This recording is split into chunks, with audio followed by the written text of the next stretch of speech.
Hi guys, on our way to Banban, Diloan.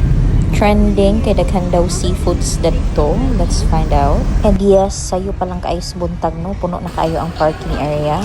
And here it is. Yes, daghan na sad kaayo ang mga tao.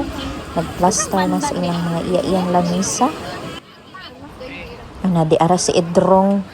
Nalibog siya og mga on ba mi diri o di. Lami kaayo ang mga sinugba na bangus. Kinilaw nga lukot.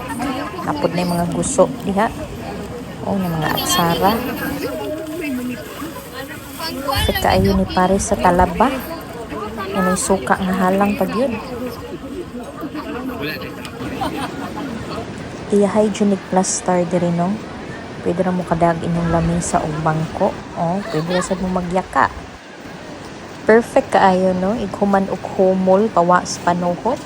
Ditso na dayon hab-hab sa inyong mga baon or wala mo yung mga baon daghan ra jud kaayo mapalitan diri ah.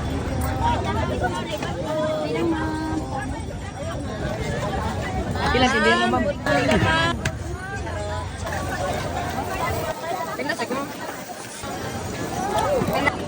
Perfect family bonding kaayo siya no. Tuto na na ya. Ma-amaze lang po ka sa mga tao nga pilion yun ang mga simpleng mga aning quality time with their families.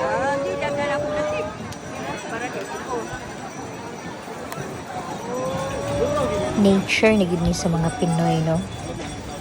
Bahalag inato, bahalag ginagmay basta ang imong kauban, imong pamilya, malipayon mo, nagbanding kay kadiyot ra ang panahon, kadiyot ra ang kinabuhi, wata kay bawa sa takotom.